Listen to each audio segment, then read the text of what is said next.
Oke, Assalamualaikum warahmatullahi wabarakatuh. Terima kasih buat teman-teman pers semua. Saya Raditya Putra Perdana SLM. Saya baru dapat kuasa dari Hanovial Halintar Asmit. Oke, juga dari perwakilan para anak dari Torik juga. Ini kuasanya di sini. Oke, ini juga ada JJ, salah satu perwakilan dari keluarga, manajer dari keluarga Halintar juga. Sebenarnya sih di sini kita nggak mau, saya kan cuma penyambung lidah teman-teman semua. Jadi mungkin terbatas saya menjawab, cuman saya pun akan menjabarkan apa yang diberikan sesuai dengan kuasa saya pada hari ini, gitu loh. Hadirnya kita di sini sebenarnya juga ada beberapa dari manajer juga ingin menanggapi sih beberapa polemik berita yang menurut keluarga itu tidak berjalan dengan sebagaimana mestinya. Oke, yang pertama adalah tanggapan atas pernyataan dari Umi Afif Piliang. Oke. Keluarga beserta dengan kuasa hukum menganggap dan berpikir bahwa Umi Afif adalah makhluk gaib. Kenapa kami anggap makhluk gaib? Karena kami berpikir bahwa kalau memang manusia yang memang ada makhluk wujud nyatanya, pasti dia akan hadir dengan sebagaimana mestinya. Diketahui keberadaannya, lokasinya, serta identitasnya gitu. Cuma kan kalau sampai pada saat ini kita nggak tahu nih. Iya dong, kayak random person gitu. Itu yang pertama. Yang kedua, pihak keluarga diwakili oleh kami kuasa hukum juga ingin menegaskan bahwa hingga pada saat ini domisili serta asal usul dari klien tidak pernah berubah. Poin dari omongan kami adalah tidak berubah domisili tersebut membuka pintu untuk bagi siapa saja yang merasa dirugikan untuk hadir bertemu musyawarah dengan kami. Tidak dengan mempublish berita yang tidak sebagaimana mestinya gitu. Itu yang kedua, oke. Yang ketiga juga kami menduga memang ada motif buruk di balik ini semua yang menyerang klien kami. Dan memang ada para pihak-pihak yang memang sengaja mencari panggung atas peristiwa ini. Gitu. Dan yang terakhir adalah terkait poligami. Nah, ini pasti teman-teman nunggu semua. Sorry agak ribet gue ngomongin ini. Oke, yang terakhir terkait poligami ya, terkait poligami. Saya kuasa hukum beserta dengan keluarga tidak menjustifikasi siapapun nih. Ini saya kasih ilustrasi ya. Ilustrasi ya, tidak menyudutkan siapapun ya. Yang pertama, seorang suami mempunyai istri, punya anak. Oke? Diberikan izin oleh istrinya untuk poligami. Ilustrasi ya. Oke? Oke, punyalah istri kedua. Poligami sah demi hukum. Punya anak. Nauzubillah min dzalik, kemudian hari suami ini jatuh miskin dan harus tinggal di luar negeri pada saat itu ya, dengan kondisi yang sangat memprihatinkan. Nah, istrinya pergi nih sama anaknya, dan istri ini telah menikah 3 kali setelah dari pria ini. Ini kayak novela ilustrasi aja, tanggapan kita ilustrasi aja. Oke? Nah, sekarang saat sang laki-laki ini telah bangkit didampingi oleh anak dan istrinya, istri ini hadir namun tidak memberikan anaknya. Hadir juga minta tanggung jawab, tapi setelah nikah 3 kali. Jadi kami tidak ingin menanggapi, hanya ingin mengilustrasikan saja, tapi tidak menjustifikasi siapapun. Oke, yang terakhir, kami kuasa hukum dan keluarga menyampaikan ucapan dari keluarga adalah terima kasih support yang sebesar-besar dari wartawan juga, halayak ramai masyarakat atas support selama ini. Namun kami memohon dengan sangat untuk studi kiranya mempertimbangkan sebelum mempublikasikan, dikarenakan memang saat ini beberapa anak dari klien yang memang masih di bawah umur tertekan dengan ada peristiwa ini, tertekan. Dan kami sekali lagi saya menegaskan, peristiwa itu, pernikahan itu ada memang, sah memang, ya maksudnya ada memang. Tapi dengan tegas saya telah memberikan pandangan hukum kepada klien juga bahwa kasus anak dan cerai itu tidak dapat dipublikasikan demi hukum. Jadi kalau ada orang yang mempublikasikan, ya mungkin kami anggap itu kehilafan semata atau kurangnya baca buku semata. Itu aja. Dan terakhir, kami menghimbau kepada seluruh pihak, baik pihak yang kelihatan dan makhluk gaib pun, agar berhenti untuk mencari atau membuat berita buruk terkait yang menyerang klien kami. Apabila masih ada, 3 hari dari press conference ini kami akan menempuh gugatan hukum. Gitu sih. Gini, karena kami mengilustrasikan, Oke, saya rasa laporan tersebut sudah ada lawyer dari keluarga. Namun bukan saya yang tunjuk. Tapi mungkin saya mewakili keluarga dan saya juga bukan mengurangi tawadu saya juga praktisi hukum. Oke. Kalau namanya anak ditelantarkan itu dari umur perpisahan perceraian, bukan pas anak itu lewat mumayyiz. Mumayyiz itu dalam Islam itu lewat masa akil baliknya. Ini udah 17 tahun dilaporin penelantaran. Yang mana yang telantar? Mak yang telantar, anak yang telantar. Nah itu, jadi saya nggak mau lewat lebih jauh karena itu memang udah ada lawyernya, itu aja sih. Saya rasa, ini saya jawab bukan kepada materi hukum ya. Saya rasa secara logika berpikir aja. Itu laporan dari Oktober kalau nggak salah sih, dipegang oleh rekan saya juga dari Oktober. Kalau memang unsurnya sudah penuh, penelantaran itu beda bro, nggak kayak kasus lainnya. Putus cerai ada misalnya nafkah hadonahnya nggak ditepati, langsung penelantaran itu ditahan. Kenapa lama-lama? Berarti kan unsur tidak terpenuhi. Saya rasa juga penyidik profesional lah, punya skill yang luar biasa lah saya rasa. Dan saya rasa kenapa itu tidak berjalan ya tanya ke penyidik. Bener dong Mas? Bener dong, itu kan kenapa? Kalau nggak bergulir harusnya kan ditangkap itu Mas. Anak ditelantarkan loh. Ya dong, biologi kan jangan mau enaknya aja, anaknya juga dirawat dong. Tapi kalau sampai dilaporkan ke polisi nih, bener dong? Dan polisi tidak mengambil langkah apapun, penahanan tidak ditempuh, berarti apa? Yaitu kembalikan ke kepolisian lagi. Cuman hingga pada saat ini klien memang ya kalau memang ingin bertemu ya, ditunggu kok sebenarnya. Seperti saya bilang tadi, kutipan saya di poin B tadi bahwa domisili kami tidak pernah berubah. Asal usul klien kami tidak pernah berubah. Jadi kalau memang ada yang minta pertanggungjawaban, datang. Ada yang diutangin, datang. Ada yang ditipu, datang. Tapi Pak Anak dipanggil 6 kali sama pihak LPAI tidak pernah datang. Saya rasa kan gini Mbak. Lucunya itu kan seperti ini. Yang nggak datang disebutkan, yang datang kan nggak disebutkan. Jadi Pak Gitu Anak aja. pernah datang. Kalau datang kantor polisi pernah Mas ya? Pernah. Sekarang kan gini Mbak. Saya rasa LPAI itu kan konseling ya. Konseling juga kan maksudnya. Dan juga bukan jalan tali kasih yang bisa mempersatukan polemik yang sudah lama terjadi gitu loh Mbak. Tapi sebagai warga negara yang baik, klien saya telah memenuhi panggilan polisi. Yang ke LPAI gimana? Saya rasa Mbak kalau ke LPAI itu saya rasa gini, itu kan rujukan ya Mbak ya. Dan kalau klien kami punya private psikiater sendiri, saya rasa tidak mewajibkan untuk datang ke LPAI gitu. Itu sih. Terkait foto yang diunggah juga sama makhluk gaib itu. Iya baik. Itu benar fotonya Pak Halilintar dan beserta istrinya atau gimana Pak? Oh, oke.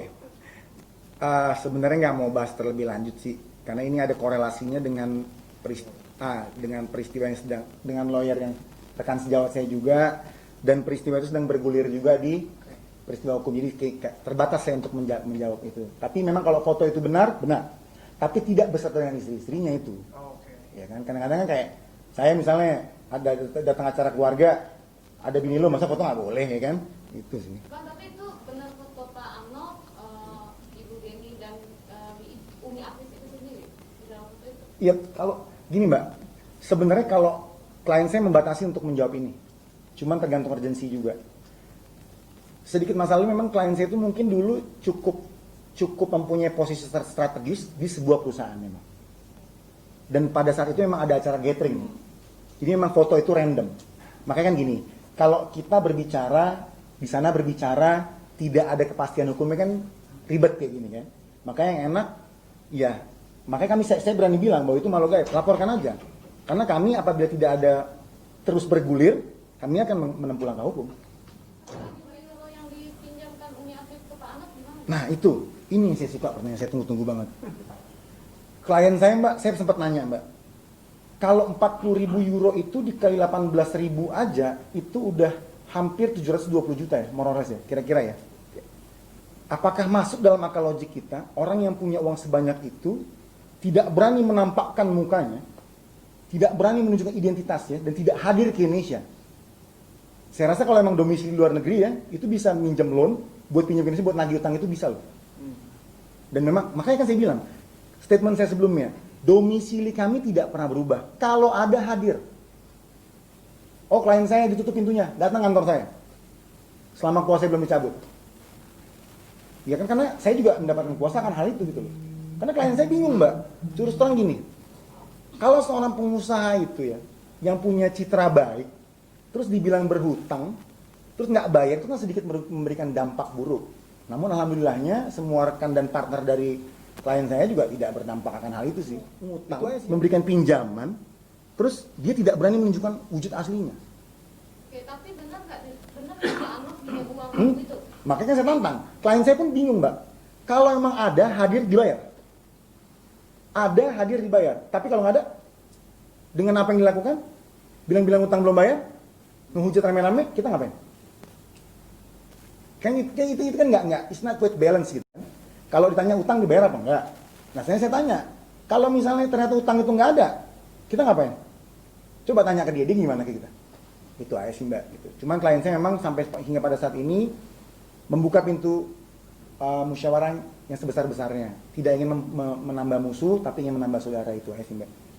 Saya pernah tanya sama klien saya, siapa Umi Afif ini? Klien saya bilang, saya lupa. Kalaupun saya tahu saya kepastiannya, saya akan berani bersumpah. Tapi saya namanya manusia punya hilaf. Kita coba bareng-bareng kita telah. Nama saya Raditya Putra Perdana. Nama abang siapa? Semua punya nama. Umi itu panggilan ibu, seingat saya. Nggak tahu lah kodrat kayak karir bapaknya gimana. Afif ini nama laki-laki setahu saya. Kalau kita muslimin. Mohon maaf ya kalau saya keliru ya. Piliang ini fam dari orang Minang. Yang mana nama aslinya? Kan jadi tanya-tanya dong. Kalau perhutang nih, pihak pertama nama Raditya Putra Perdana yang saya lem misalnya. Yang kedua namanya JJ misalnya. Setelah berhutang melakukan sepakatan dengan menerangkan para pihak terlebih dahulu. Minjam uang 40.000 euro, pinjaman 5%, itu kan jelas. Nggak mungkin saya rasa di perjanjian Umi Afif Piliang. Oke, kita balik deh.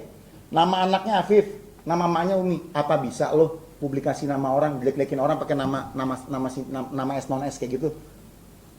Ya dong. Bener dong, kita logika aja, kita pakai logika deh.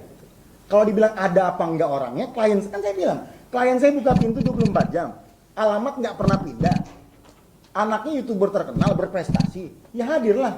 Kalau nggak komenin kayak lagi YouTube tuh, gue mau ketemu sama lu, pasti di ini. Saya tidak mau membahas yang ilustrasi, tapi yang saya bahas sikap klien saya. Klien saya mengakui memang ada pernikahan. Klien saya mengakui bahwa itu ada anaknya. Polemik di luar ini, kami tidak ingin membahas lebih lanjut. Kalau memang ada kesalahan, sudah pada ranah kepolisian. Kalau memang belum puas, silakan minta keterangan di pihak kepolisian. Gitu. Berarti artinya mengakui ya? Mengakui memang ada anak itu. Dari awal mengakui. Dan seluruh anak dari Inter pun mengakui ya. Mengakui dengan ada adik itu mengakui. Mengakui. Tapi soal nafkah belum tahu ya Bang ya? Soal beri nafkah apa tidaknya? Gini, sebenarnya kami punya dasar sih. Kan kita kalau kita berbicara dengan hukum nih, ada dasar ya. Ada supplementary documents-nya. Ada kita punya, cuman akan kita pertunjukkan nanti. Karena kita kan masih ngasih nilai period nih. 3 hari nih apabila masih ada pihak-pihak yang terus menyerang kami akan mengambil langkah hukum. Tapi kalau untuk bukti itu kami punya. Percaya nggak percaya, saya pun bingung. Klien saya ini hingga pada saat ini tidak mengizinkan untuk membuat laporan balik.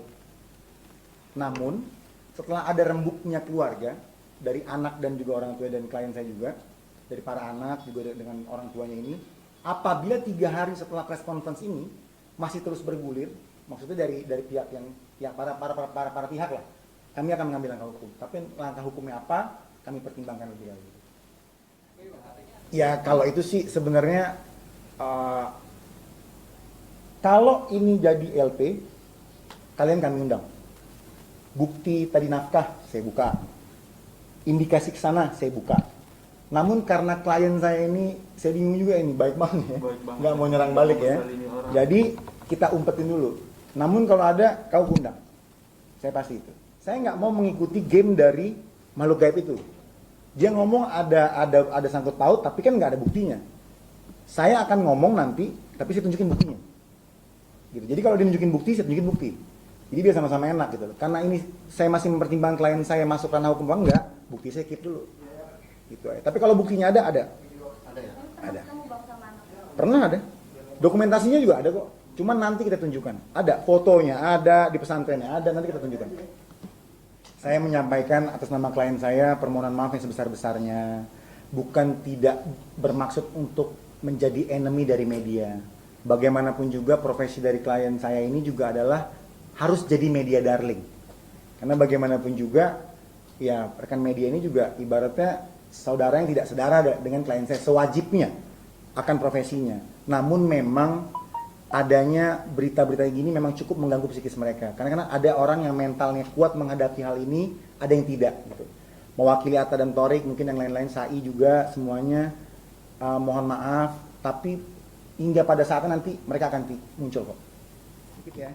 Sebenarnya ini udah lama kali, teror-teror kayak gini tuh udah lama. Cuman memang baru kali ini mungkin dapat attention dari media mungkin ya sebenarnya. Banyak loh terornya, cuman klien saya memang tidak mau menanggapi. Justru yang hadirnya saya di sini justru pelopornya tuh anak-anaknya. Kenapa anak-anak itu nggak tahan gitu loh? Contoh yang masih sekolah, digosipin ya, paham lah gitu loh. Makanya kalau dijawab klarifikasi saya rasa nggak akan mungkin sih. Gitu loh. Gitu sih. Kapan, Bang? Gimana? Kapan terornya dan kapan? Ya, nanti deh pas kita bikinnya, kalaupun misalnya harus dimungkinkan membuat laporan polisi, kita akan undang nanti. Kita jabarkan semua bukti, jadi biar lebih enak ngobrolnya.